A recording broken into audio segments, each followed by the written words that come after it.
आप सोचते हैं कि अब मैंने कुछ कर लिया है, अब मैंने अपने बच्चे को फौरन भेज दिया है, और वहां से न्यूज आती है कि आपके बच्चे का एक्सीडेंट हो गया है, क्योंकि शैतान बीज के ऊपर हमला करता है, आपके बिजनेस के ऊपर हमला करता है, आपकी सेहत के ऊपर हमला करता है। वचन कहता है कि जो खुदा से दूर होगा शैतान उस पर हमला करता है। ये नहीं कि परमेश्वर उस पर हमला कर रहा है, परमेश्वर दुख नहीं देता।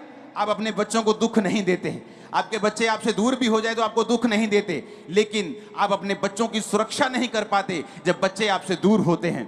जब आप परमेश्वर से दूर हो जाते हैं, जब आप दुनिया के पाप में चले जाते हैं, व्यभिचार में चले जाते हैं, चोरियां करने लगते हैं, कुंडियां डालने लगते हैं, अलग अलग प्रकार के आप गलत काम करने लगते हैं, तो बाइबल में लिखा है आप परमेश्वर की दृष्टि में आप पापी बन जाते हैं। जब आप पापी हो जाते हैं तो शैतान के पास अधिकार होता है कि वो आपके बीजों के ऊपर हमला कर सके और आपके ऊपर अटैक कर सके। लोग बोलते हैं अगर परमेश्वर जिंदा है तो हॉस्पिटलों में लोग मर क्यों रहे हैं? अगर परमेश्वर जिंदा है तो इसका इकलौता बेटा कैसे मर गया? इसके अभी 3 महीने पहले शादी हुई थी, ये कैसे मर गया? परमेश्वर ने उसे नहीं मारा, शैतान ने उसे मारा है। जब हम प्रभु से दूर होंगे तो परमेश्वर की सुरक्षा फिर हमारे जीवन में काम नहीं करती। जो परम प्रधान के छाए हुए स्थान में बैठा रहेगा वो सर्वशक्तिमान की छाया में ठिकाना पाएगा, लेकिन वही ठिकाना पाएगा जो उसके छाए हुए स्थान में बैठा होगा। अगर हम परमेश्वर से दूर हैं तो शैतान हमारे बीजों के ऊपर हमला करता है। वो नहीं चाहता हमारे बच्चे नशों से आज़ाद रहें, वो नहीं चाहता हम बीमारियों से आज़ाद रहें, वो ये चाहता है कि हमेशा हमारे फाइनेंस के ऊपर अटैक होता ही रहे, हम कभी घर ना बनाने पाएं, ब्लेसिंग ना लेने पाएं, हमारे बच्चे कभी आज़ाद ना होने पाएं, हम बीमारियों से रहित होने, वो कभी नहीं चाहता शैतान। वो चाहता है कि हम फंसे रहें।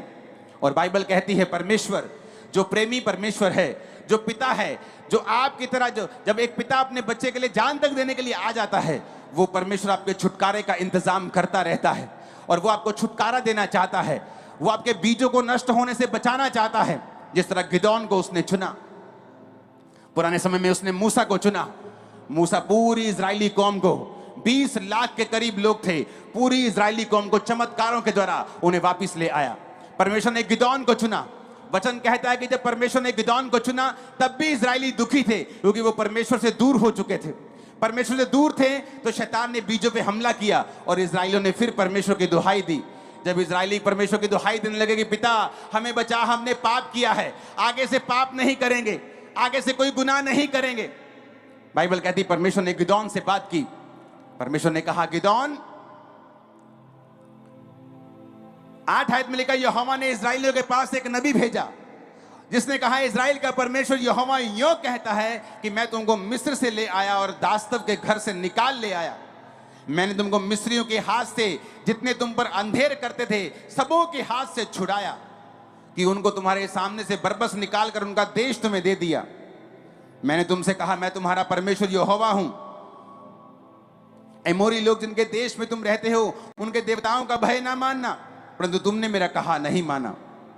यहोवा का दूत बांज वृक्ष के नीचे बैठ गया जो ओपरा में अबीएजेर अबीएजरी योआश का था, और उसका पुत्र गिदोन एक दाखरस के कुंड में गेहूं इसलिए झाड़ रहा था कि उसे मिधानियों से छुपा रखे। यहोवा ने के दूत ने दर्शन देकर कहा गिदोन से, हे शूरवीर सूरमा, यहोवा तेरे संग है। गिदोन ने उससे कहा, हे मेरे प्रभु विनती सुन, यदि यहोवा मेरे संग होता तो क्या हम पर यह विपत्ति पड़ती? जितने आश्चर्य कर्मों का वर्णन हमारे पुरखा कहकर करते थे कि यहोवा हमें मिस्र से छुड़ा नहीं लाया, वो कहां रहे? अब तो यहोवा ने हमको त्याग दिया है और मिधानियों के हाथ में कर दिया है। तब यहोवा ने उस पर दृष्टि करके कहा, अपनी इसी शक्ति पे जा, तू इजराइलियों को मिधानियों के हाथ से छुड़ाएगा। क्या मैंने तुझे नहीं भेजा? ऊंची आवाज से बोलो हालेलुया, ऊंची आवाज से बोलो हालेलुया। तो वचन कहता है कि उस दूत के सामने गिदोन ने भेंट को रखा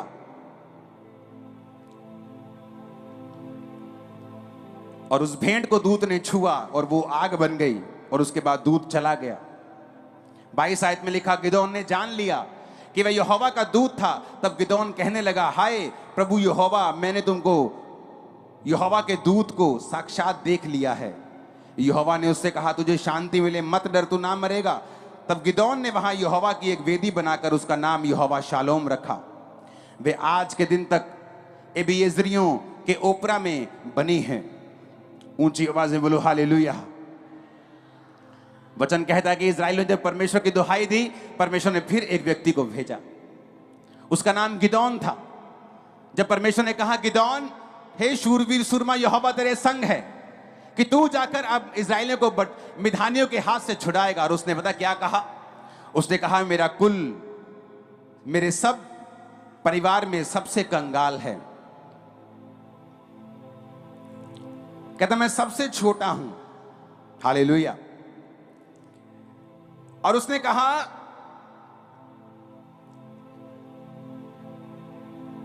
कि मैं छोटा तो हूं, कि मेरा परिवार, कहता सब मेरे कुलों में से सबसे छोटा है। साडा मतलब साडा परिवार जड़ा सारे रिश्तेदारां चों सब तो गरीब है कहता। और कहता मैं अपने परिवार में सबसे छोटा हूं। कहता मैं ऐसे कैसे कर सकता हूं? वचन कहता है, आपको लगता है कि मैं गरीब हूं, मैं कमजोर हूं, क्या परमेश्वर मेरी आवाज को सुनेंगे? मेरे पास कोई पैसा नहीं है, क्या मेरी आवाज सुनी जाएगी? आप जहां भी जिस कोने में बैठे हों, वचन ये बात कहता है, वचन कहता है कि मैंने जगत के निर्बलों को चुन लिया, मैंने जगत के तुच्छों को चुन लिया, जिनको लोगों ने रिजेक्ट कर दिया जात पात के नाम के ऊपर, गरीबी के नाम के ऊपर, रंग के नाम के ऊपर, कद के नाम के ऊपर। उसने कहा जो तुच्छ हैं मैंने उन्हें चुन लिया और उन्हें इतना बड़ा किया कि जो अपने आप को कुछ समझते हैं उन्हें शर्मिंदा करने के लिए। परमेश्वर ने कहा, क्या तुम नहीं जानते परमेश्वर ने जगत के निर्बलों को, तुच्छों को, बीमारों को, गरीबों को चुन लिया? उसने आपको चुन लिया। आज आप छुटकारा देंगे भी अपने घराने में और आज लेकर भी खुदा से जाएंगे यीशु मसीह के नाम में। हालेलुया। समय समय के ऊपर परमेश्वर अपने पिता वाला प्रेम हम पर जाहिर करता आया है। वो सिर्फ अभी से ये परमेश्वर का काम शुरू नहीं हुआ। ये परमेश्वर की आत्मिक जीवन जो है, ये मसीहियत आप कह सकते हो, आप यहोवा पिता का प्रेम कह सकते हो, ये अभी जाहिर नहीं हुआ 2000 साल पहले, ये पहले से चलता आ रहा है। जब जब इस्राएलियों ने दुहाई दी, परमेश्वर ने अपने लोगों को खड़ा किया है। उसने मूसा को खड़ा किया, उसने गिदोन को खड़ा किया। जब जब लोगों ने मन फिरा लिया कि ठीक है आज से हम ये काम नहीं करेंगे, आज से गुनाह नहीं करेंगे, आज से परमेश्वर की ओर मुड़ेंगे, आज से व्यभिचार नहीं करेंगे, आज से गलती नहीं करेंगे, आज से पाप नहीं करेंगे, आज से शराब नहीं, नशे नहीं पिएंगे, आज से परमेश्वर के पीछे चलेंगे, तौबा कर ली, बाइबल कहती है। तो वचन कहता है कि वो किसी भी टाइम के हों, वो यीशु मसीह के जन्म के 1593 साल पहले हो, वो यीशु मसीह के जन्म के 1100 साल पहले गिदोन के टाइम में हो, या वो आज के समय में हो, परमेश्वर ने छुटकारा देगा। ये यीशु मसीह का वायदा है। यशाया 61 उसकी 1 से 3 आयत के बारे में, यीशु मसीह के बारे में लिखा है। वो प्रेमी परमेश्वर है। वो पुराने समय में भी प्रेमी परमेश्वर था। वो 1500 साल यीशु मसीह के जन्म के पहले भी प्रेमी था, यीशु मसीह के जन्म के बाद भी वो प्रेमी परमेश्वर है। बाइबल कहती है यीशु मसीह के बारे में, यशाया 61 उसकी 1 से 3 आयत, यशाया की पुस्तक जो यीशु मसीह के जन्म के 700 साल पहले लिखी गई, उस नबी ने परमेश्वर के बारे में लिखा। उसने कहा, प्रभु यहोवा का आत्मा मुझ पे है, क्योंकि यहोवा ने सुसमाचार सुनाने के लिए मेरा अभिषेक किया। मुझे इसलिए भेजा कि मैं खेदित मन के लोगों को शांति दूं, बंदियों के लिए स्वतंत्रता का और कैदियों के लिए छुटकारे का प्रचार करूं। प्रभु यीशु मसीह ने कहा, जिस समय इजरायली दुहाई देते थे और वो राजा की बड़ी कैद में थे, दुखों में थे, जकड़न में थे, बॉन्डेज में थे, पेनफुल बॉन्डेज, एक ऐसा बंधन जो दर्दनाक है, तो परमेश्वर ने कहा मैंने मूसा को भेजा था। जब मिधानियों के वश में तुम पड़ गए और तुम्हारे बीजों को नाश किया जाने लगा, तो मैंने गिदोन को भेजा था। लेकिन वचन कहता है कि अंत के दिनों में वो सिर्फ इजरायलियों के छुटकारे के लिए काम नहीं करेगा, वो पूरे जगत के छुटकारे के लिए काम करेगा। इसलिए वचन कहता है कि प्रभु यीशु मसीह इसलिए जन्म उसने लिया कि अब्राहम की आशीष अन्य जातियों तक पहुंचे। क्या थी अब्राहम की आशीष? कि कोई दुश्मन तुम पे कब्जा नहीं कर सकता, कोई शैतान तुम पे कब्जा नहीं कर सकता। तुम परमेश्वर के लोग होंगे, तुम सर्वप्रथम होगे, तुम सिर होगे, तुम पूंछ नहीं होगे। अब परमेश्वर ने देखा वो समय आ चुका है कि अब ये छुटकारा सिर्फ इजरायली लोगों तक नहीं रहे, ये छुटकारा पूरे जगत तक जाए। और वचन कहता है इसीलिए प्रभु यीशु मसीह ने जन्म लिया। परमेश्वर पहले भी थे, लेकिन क्यों प्रभु यीशु मसीह ने जन्म लिया? एक नया धर्म बनाने के लिए नहीं, क्योंकि वो छुटकारा जो थोड़े लोगों के पास था, वो छुटकारा जो सिर्फ इजरायली लोगों को मिलता था जब वो परमेश्वर की दुहाई देते थे, अब वो छुटकारा परमेश्वर ने कहा मैं जगत के हर एक कोने तक, भजन संहिता में लिखा है, प्रकाशित वाक्य में लिखा है, अलग अलग जगह बाइबल में पढ़ेंगे कि स्वर्ग में एक बड़ी भीड़ खजूर की डालियों को लिए हुए, वाइट कपड़ों को डाले हुए, हर एक कुल, धरती की हर एक जाति, हर एक कुल में से, हर एक लोगों में से एक बड़ी भीड़ परमेश्वर के सामने होगी। यानी परमेश्वर बहुत से लोगों को छुटकारा देगा। जो कोई उसके नाम के ऊपर विश्वास करेगा, बहुत से लोगों को वो छुटकारा देगा। अब परमेश्वर ने ठान लिया कि अब ये छुटकारा सिर्फ इजराइलियों के पास नहीं होगा, अब मैं जगत के हर उस व्यक्ति को छुटकारा दूंगा, वो किसी भी धर्म, जात, रंग, रूप का क्यों ना हो। जो कोई प्रभु यीशु मसीह के ऊपर विश्वास करेगा, मैं उन्हें छुटकारा दूंगा। मैं उनके बीजों को बचाऊंगा। शैतान उनके बच्चों को नाश नहीं कर पाएगा, शैतान उनके शरीरों को नाश नहीं कर पाएगा, शैतान उनके जीवन को नाश नहीं कर पाएगा, उनके फाइनेंस को, उनके खेतों को नाश नहीं कर पाएगा। ये परमेश्वर का मकसद था। तो इसलिए वचन कहता है, यीशु मसीह ने कहा यहोवा का आत्मा मुझ पे है। किसके लिए? धर्म परिवर्तन करवाने के लिए, तुम्हारे पैसे छीनने के लिए। आप जितने पैसे यहां देंगे ना आज, उससे ज्यादा इस मीटिंग का खर्चा होगा। आज मुझे आपके पैसों की जरूरत नहीं है, मैं आपको यीशु मसीह देने के लिए आया हूं। वो परमेश्वर जो फ्री आता है लेकिन बहुत अनमोल है। आप 2 लाख, 5 लाख, 10 करोड़, 20, 50 करोड़, 100 करोड़ दे के भी यीशु को खरीद नहीं पाएंगे आप, लेकिन वो फ्री आएगा आज आपके अंदर, क्योंकि वो आपका परमेश्वर है, वो आपका पिता है, वो प्रेमी पिता है। जिस तरह एक छोटी गिलहरी, एक छोटी चिड़िया अपने अंडों के लिए जान दे देती है, यीशु मसीह ने जान दे के बताया है कि वो आपसे प्रेम करता है। लोग बोलते हैं ये परमेश्वर हमें क्या बचाएगा जो अपने आप को बचा नहीं सका। तो मैं ये बताना चाहता हूं कि उसने जान दी। उसने कहा, राजा ने, तू अपने मुंह से कह दे प्रभु कि तू ऐसा कोई भी पाप तूने नहीं किया, क्योंकि तेरे खिलाफ कोई सबूत नहीं है। जीसस ने कहा, मैं अपनी मर्जी से अपने आप को तेरे हाथों में सौंपता हूं और तीसरे दिन अपनी मर्जी से अपनी जान को वापस लेकर जी उठूंगा। और वचन कहता है वो तीसरे दिन मुर्दों में से जी उठा। आज यीशु को क्रूस पर देखना बंद कर दीजिए। वो क्रूस पे नहीं है, वो पिता के दाहिने हाथ स्वर्ग में है। अगर आत्मिक आंखों से देखोगे, वो स्वर्ग खुला हुआ देखोगे और जीसस को पिता के दाहिने हाथ बैठा हुआ देखोगे।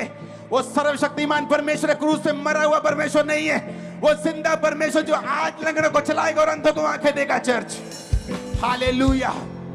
यीशु मसीह ने कहा, अब मेरी आशीष, अब मेरा छुटकारा सिर्फ इजराइलियों तक सीमित नहीं होगा, मैं सारी कौम को, सारी दुनिया को, मैं सब पंजाबियों को, सब हरियाणियों को, सब इंडियंस को, सब पाकिस्तानियों को, सब तुर्की वालों को, सब इंग्लैंड वालों को, मैं सारी दुनिया को अब छुड़ाऊंगा जो कोई मेरे नाम के ऊपर विश्वास करेगा।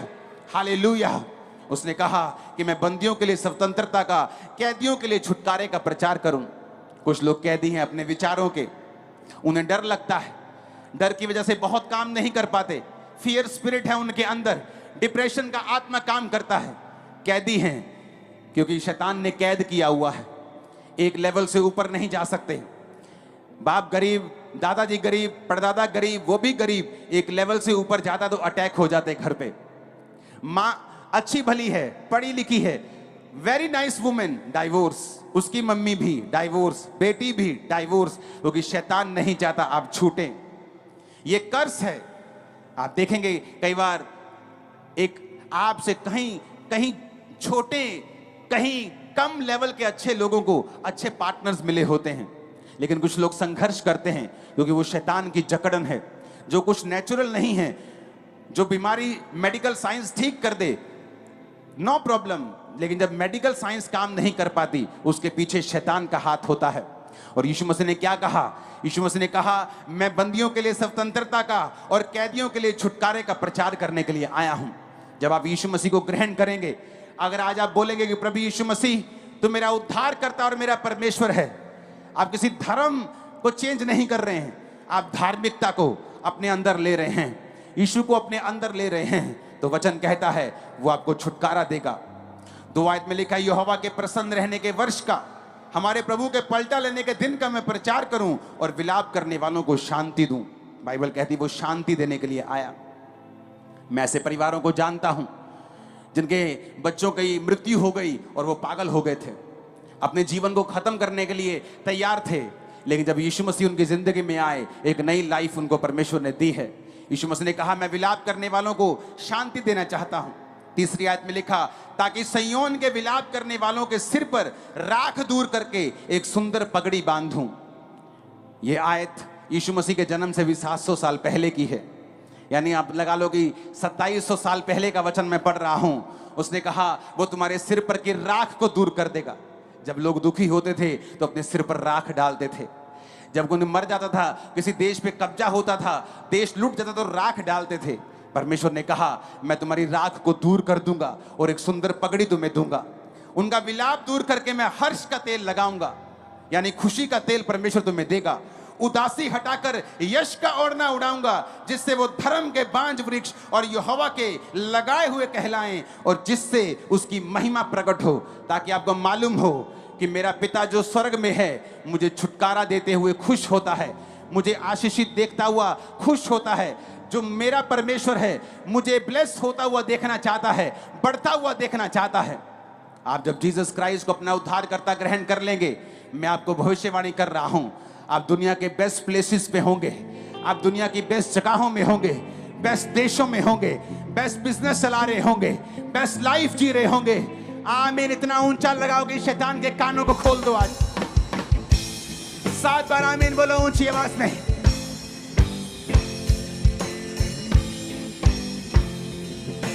Hallelujah, hallelujah. प्रभु यीशु मसीह आए कि वो आपको छुटकारा दे सके, राख दूर करके एक सुंदर पगड़ी बांध सके, हर्ष का तेल लगा सके, खुशी का तेल तुम्हारे ऊपर लगा सके। क्रिश्चियंस की जितनी खिलाफत दुनिया में होती है, और किसी धर्म की, आप जो धर्म की बात करते हो, किसी की नहीं होती, लेकिन फिर भी क्रिश्चियन लोग आनंदित रहते हैं, क्योंकि परमेश्वर ने हर्ष का तेल लगाया हुआ है। जिसको खुदा हर्ष का तेल लगा दे, उसे कोई इंसान पहुंच नहीं सकता। जिसे परमेश्वर आनंदित होने का तेल बख्श दे, मसा बख्श दे, उसे कोई मनुष्य निराश नहीं कर सकता है। आपके रिश्तेदार जब आपको हेल्प करते हैं, कुछ तो करते ही नहीं, 99% तो करते ही नहीं, 1% कर भी दे तो बेइज्जती कर करके करते हैं। ਉਹ ਤੂੰ ਫੇਰ ਆ ਗਿਆ, ਉਹ ਤੂੰ ਫੇਰ ਆ गई, 50,000 दे दो, ਲੱਖ दे दो, ਅਸੀਂ ਵਿਹਲੇ ਆ, ਅਸੀਂ ਤੁਹਾਡੇ ਲਈ ਕਮਾਉਣੇ। बेइज्जती करते हैं। जीसस ने पता क्या कहा?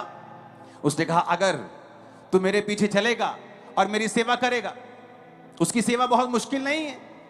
यीशु के बारे में प्रचार करना, पवित्रताई में जीवन बिताना, नशों से दूर रहना, गंदगी से दूर रहना।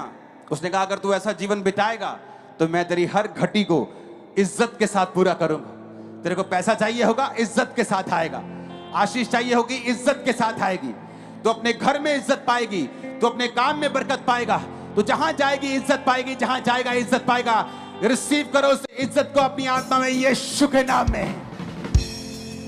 Hallelujah, hallelujah. यीशु मसीह के जन्म के बाद उसके वचन में लिखा है, तू एक शादी कर सकता है। यीशु मसीह ने औरतों की इज्जत को रिस्टोर किया, क्योंकि औरत थी, हवा थी, जो पाप के पहली भागी बनी। तो परमेश्वर ने हवा को, औरत को श्रापित किया, आदम को श्रापित किया, धरती को श्रापित किया। औरत श्रापित रही कितने साल, आदम श्रापित रहा कितने साल, लेकिन वचन कहता है कि वो प्रेमी परमेश्वर है और वो फिर अपने बच्चों को छुड़ाना भी चाहता है। और परमेश्वर ने, बाइबल कहती है, फिर एक औरत को ही चुना। उसने एक ऐसी औरत को चुना जो सचमुच की कुंवारी थी, नाम की कुंवारी नहीं थी। सचमुच की कुंवारी को चुना और पवित्र आत्मा उस पर उतरा, और बाइबल कहती है उसने यीशु को जन्म दिया। जब यीशु को जन्म दिया तो उसने, जब परमेश्वर उसके पेट में थे, तो उसने कहा, परमेश्वर ने अपनी दासी की दीनता के ऊपर दृष्टि की है, वो आपके स्टेप्स को ऑनर करता है। जब यीशु मसीह मुर्दों में से जी उठे तो पहली प्रचारक औरत थी, उसको जन्म देने वाली औरत थी। यीशु मसीह का साथ देने वाली फाइनेंशियली मिनिस्ट्रीज में ज्यादातर 90% औरतें थी। परमेश्वर ने औरतों की इज्जत को रिस्टोर किया, फिर से उसे ऊंचा किया, आदमी को श्रापों से फिर से आजाद किया। अब तुम माथे की पसीने की रोटी नहीं खाओगे जब तुम यीशु मसीह के पास आ जाओगे। वो तुम्हें दुखों की रोटी नहीं देगा, वो तुम्हें आशीषित करेगा। Hallelujah, hallelujah. आप छुटकारा ले सकते हैं। वो व्यक्ति जो यीशु को नहीं जानते, आज यीशु मसीह को ग्रहण करेंगे तो वो छुटकारे को ले सकते हैं। छुटकारे का प्रोसेस आपकी लाइफ में शुरू हो जाता है, जिस तरह मेरी लाइफ में शुरू हुआ। एकदम से पहले दिन तो कुछ नहीं हुआ, लेकिन एक झटका लगा और मुझे मालूम होगा कि यीशु मसीह कुछ कर सकते हैं, ये तो बात पक्की है। इतना तो एक्सपीरियंस मुझे हो गया था। वचन क्या कहता है? मैंने जो पहला वचन पढ़ा था, लेवी के घराने के पुरुष ने लेवी वंश की स्त्री से विवाह किया। लेवी घराना था, लेवी घराने का पुरुष था, लेवी घराने की ही स्त्री से, यानी अपने कुल में ही उसने शादी की। कौन सा समय चल रहा था? दुखों का समय। वो समय जहां पे राजा अनाउंसमेंट पे अनाउंसमेंट गवर्नमेंट कर रही थी कि जितने इजरायलियों के बच्चे होंगे, बेटे बेटे सब मार दिए जाएं। दुखी कर दिया था उसको। दुखों में गारे की, ईंटों की, उनको मजदूरी करा करा के उनको पेनफुल लाइफ उनकी कर दी थी। लेकिन अभी भी एक व्यक्ति परमेश्वर के वचन पे खड़ा हुआ है, कहता मैं अपने कुल को साफ रहने दूंगा, मैं ऐसी शादी नहीं करूंगा जो परमेश्वर के वचन के खिलाफ हो। आज जब एक व्यक्ति यीशु मसीह से कुछ पाने में देरी होती है तो आप क्या सोचते हैं? उस प्रेशर में भी क्या परमेश्वर के साथ अड़े हुए और खड़े हुए हैं? बाइबल कहती है छुटकारा उन लोगों ने पाया है जिन्होंने यीशु को कबूल किया है। और फिर जब दोबारा छुटकारे की जरूरत पड़ती है मसीह होने के बाद, फिर उन्हीं लोगों ने पाया है जो उसके वचन पे खड़े रहते हैं, अड़े रहते हैं, जो ये नहीं कहते कि बहुत दुखी हो गए लिया शराब लेके आ। डैनियल ने नहीं कहा कि लाओ जो लेके आना है मुझे दो खाने के लिए। अब कौन सा परमेश्वर हमारे साथ, हम बंधुआई में चले गए। लेकिन डैनियल ने कहा मैं वो नहीं खाऊंगा, चाहे मैं बंधुआई में हूं, मैं वो नहीं खाऊंगा जो बाइबल में मना किया हुआ है। मैं आपको बता रहा हूं, यीशु वचन भी है। आप क्रिश्चियन हैं, उसके वचन पे खड़े रहें, अड़े रहें, क्योंकि छुटकारा आपके अंदर से पैदा होगा यीशु के नाम। आप क्रिश्चियन है ना, चर्च जाना भूले नहीं, नहीं काम होता तब भी जाएं, फास्टिंग रखें, प्रेयर करें, शैतान को शर्मिंदा करें। एक दिन आएगा जब छुटकारा आपके पास होगा और आपके पास से दूसरों के पास भी होगा, क्योंकि नए लोगों के लिए भी छुटकारा है और उन लोगों के लिए भी है जो यीशु को पहले से जानते हैं। डैनियल ने प्रेशर में ये नहीं कहा और लेके आओ जो लेके आना है, मैं शराब भी पीऊंगा, दाखरस भी पीऊंगा, वो मीट भी खाऊंगा जो बाइबल में मना किए हुए हैं, लेके आओ। परमेश्वर कौन सा हमारे साथ है? हमारे साथ होता तो हम बंधुआई में क्यों आते? वचन कहता है जब यूसुफ को जेल में डाल दिया गया, उस जेल में भी उसने परमेश्वर को पुकारना नहीं छोड़ा। वचन कहता है कि सांकलों के साथ बंधे हुए भी उसने यहोवा की महिमा की और यहोवा के वचन को छोड़ा नहीं।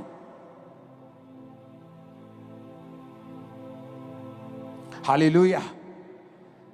अगर आप क्रिश्चियन हैं, मैं आपको एक सलाह देता हूं, आप प्रेशर में भी हों, दुखों में भी हों, इस वचन को छोड़ना नहीं। एक बड़ा छुटकारा एंटर होने वाला तुम्हारी लाइफ, और तुम देखोगे क्या होता है।